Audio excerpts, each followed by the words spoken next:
இப்போ முட்டை வந்து பணியாரமாக ஊற்றி எடுத்து நம்ம வைக்க போகிறோம். அதை எப்படி பண்ணலான்னு பார்க்கலாம் வாங்க வீடியோ. அது தேவையான சின்ன வெங்காயம் ஒரு 1/4 கிலோ எடுத்து குறுக்க நறுக்கி வச்சுருக்கோம்.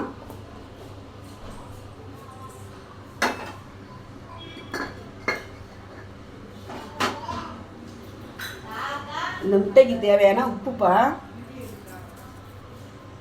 இப்போ ஏன்னா முட்டையோட ஒரு பச்சை மிளகா போட்டிருக்கேன் நறுக்கி. இந்த இப்போ முட்டையை உடச்சி ஊற்றிக்குவோம்.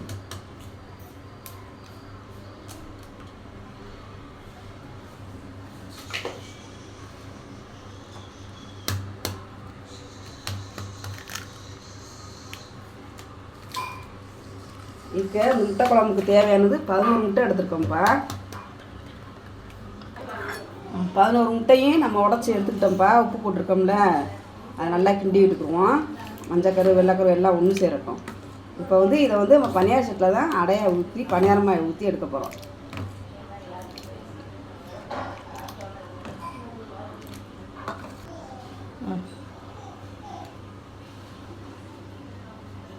இதுக்கு தேவையான கொத்தமல்லிப்பா. இப்போ உப்பு இருக்கானான்னு சொல்லி நம்ம செக் பண்ணி பார்த்துக்குவோம்.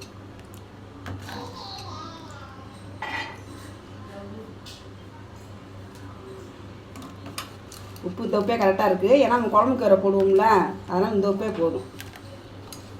இப்போ இது கலக்கினது இருக்கட்டும். நம்ம வந்து குழம்பு தாளிக்கலாம் எப்படி தாளிக்கணும்னு பார்த்துக்கலாம். இப்போ முட்டை குழம்பு வைக்க போகிறோம்ப்பா. அடுப்பு பற்ற வச்சாச்சு. சட்டியை வச்சுக்கிடுவோம்.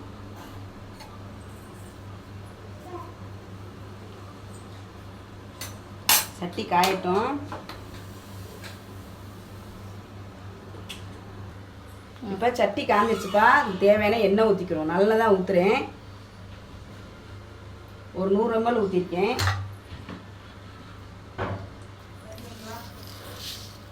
குழம்புக்கு தேவையான வெந்தயம் 1 ஸ்பூன்.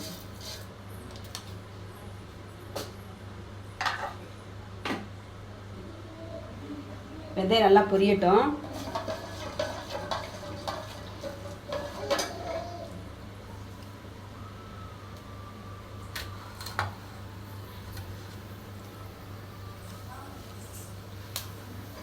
இப்போ வெந்தயம் ஓரளவுக்கு நல்லா பொரிஞ்சிருச்சு. ஒரு 4 வெள்ளைப்பூடு எடுத்து தட்டி வச்சுருக்கேன் தொலியோட, அதை போட்டுக்குவோம்.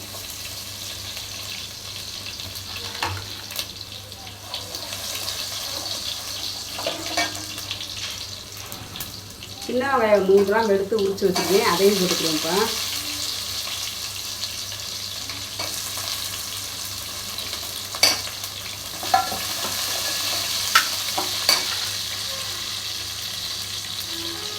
இது தேவையான 2 பச்சை மிளகா.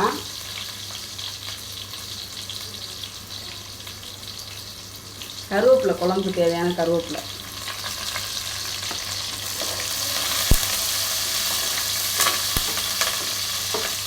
இப்போ ஓரளவுக்கு வெந்தயம், உங்களுக்கு வெங்காயம் வந்து இந்த அளவுக்கு இருந்தால் போதும். தக்காளி வேறு போட்டு நம்ம வேக வைக்கணும்ல, கொஞ்சம் தக்காளி பேஸ்ட்டாக இருக்கும். இதில் வந்து ஒரு 3 தக்காளி எடுத்து நறுக்கி வச்சுருக்கேன் இவ்வளவுக்கு, அதை போட்டுக்குவோம்.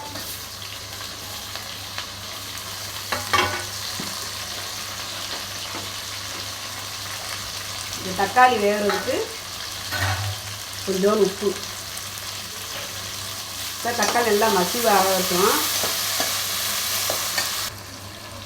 இப்போ தக்காளி இந்த அளவுக்கு உங்களுக்கு பேஸ்ட்டாக வந்துடுச்சு. இப்போ ஒரு 4 தக்காளி எடுத்து பேஸ்ட்டாக அரைச்சி வச்சுருக்கேன், அதையும் ஊற்றிக்கிறேன்.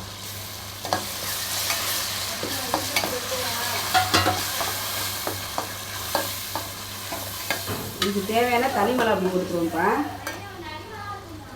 1 ஸ்பூன் போட்டிருக்கேன். இப்போ 1.5 ஸ்பூன் போட்டிருக்கோம். இப்போ நல்லா இது வேகட்டும். அடுத்து பணியாரத்தை ஊற்றிக்கிறோம்.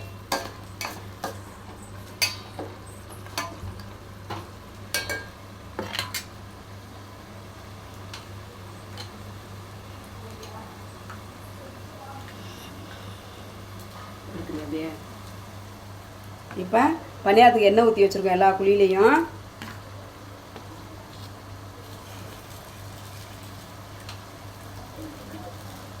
எல்லாத்துலேயும் ஊற்றி எடுத்து இதே மாதிரி எல்லாத்துலேயும் ஊற்றிக்கிறோம்ப்பா. பெரிய சின்ன கரண்டியெல்லாம் பெரிய கரண்டியில் ஊற்றுற மாதிரி இருக்குது.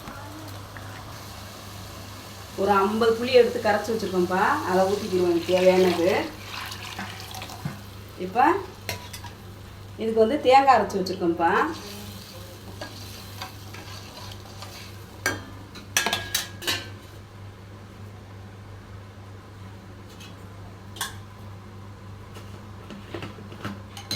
தனியாக அப்படி தான் 1.5 ஸ்பூன் போட்டிருக்கோம். இப்போ இதுக்கு தேவையான மல்லிப்பொடி 1 2 3 4 ஒரு 5 ஸ்பூன் போட்டுருப்போம் மல்லிப்பொடி. உப்பு ஏற்கனவே நம்ம தக்காளி பொடையில் போட்டிருக்கோம். உப்பை வந்து பார்த்துட்டு போட்டுருக்கோம், ஏன்னா முட்டைக்கும் நம்ம அடை ஊற்றுறோம்ல, அதுக்கும் உப்பு போட்டிருக்கோம். பார்த்துட்டு போட்டுக்கலாம்.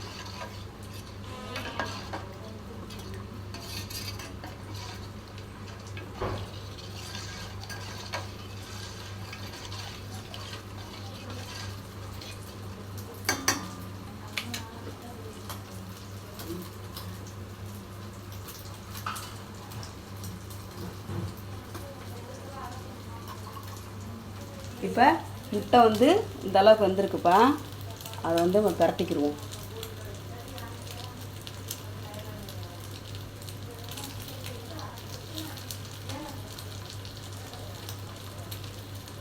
எல்லா முட்டையும் இந்த மாதிரியே பரட்டி எடுத்துட்டு நம்ம குழம்பு கொதிக்கவும் இந்த முட்டையை தூக்கி போட்டோம்ப்பா. சின்ன கரண்டி எடுக்காமல் பெரிய கரண்டி எடுக்கவும் ரொம்ப சிரமமாக போச்சு. அடுத்து ஊற்றுற சின்ன கரண்டியில் ஊற்ற வேண்டியதான்.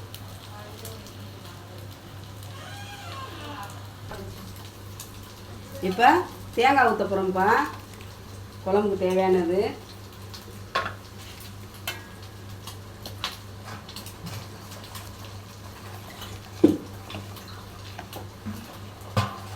இதுக்கு தேவையான கொஞ்சம் தண்ணி கொஞ்சம் ஊற்றிக்கிறோம்ப்பா.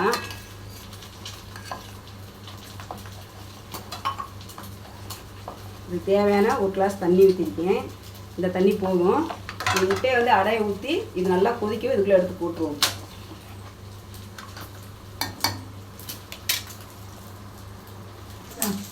இப்போ இதே மாதிரியே முட்டையை எல்லாத்தையுமே சுட்டு எடுத்துக்கணும்ப்பா.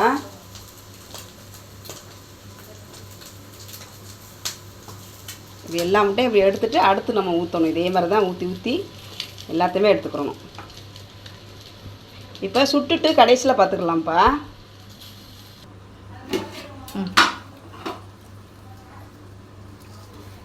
இப்போ நம்மளுக்கு முட்டை குழம்பு இந்த அளவுக்கு எண்ணெய் பிரிஞ்சு வந்துருச்சுப்பா. இந்த அளவுக்கு ரெடி ஆயிடுச்சு. இப்போ முட்டையெல்லாம் நம்ம பனியார சட்டியில் ஊற்றி எடுத்து வச்சிட்டோம். அதுக்கப்புறம் இப்படி போட்டுக்குவோம். இப்படி போட்டு பண்ணையில் குழம்பு வந்து நல்லாவும் இருக்கும்ப்பா, டேஸ்ட்டாகவும் இருக்கும். வேறு வெஞ்சனமே உங்களுக்கு தேவையில்லை, இதுவே உங்களுக்கு அவ்வளோ ஒரு டேஸ்ட்டாக இருக்கும்.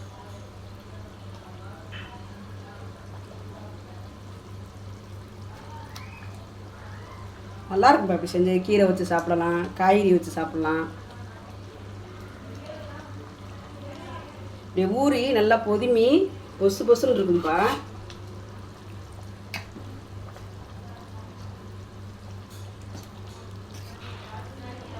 பாருங்க, இந்த அளவுக்கு சூப்பராக இருக்குங்களா.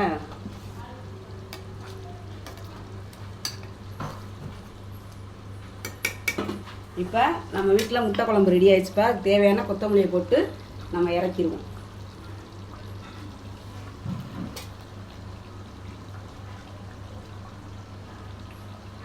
இப்போ நம்ம வீட்டில் முட்டை குழம்பு ரெடி ஆயிடுச்சுப்பா. பனியார சட்டியில் ஊற்றி டிஃப்ரெண்ட்டாக வச்சுருக்கோம். நீங்களும் உங்கள் வீட்டில் இதே மாதிரி வச்சு பார்த்துட்டு எப்படி நீங்கள் கமெண்ட் சொல்லுங்கப்பா. எங்கள் சேனல் பிடிச்சிருந்தா லைக் பண்ணுங்கள், ஷேர் பண்ணுங்கள், சப்ஸ்கிரைப் பண்ணுங்கள், பெல் பட்டனை கிளிக் பண்ணிக்கோங்கப்பா. அடுத்த ஒரு வீடியோவில் பார்ப்போம். பாய்.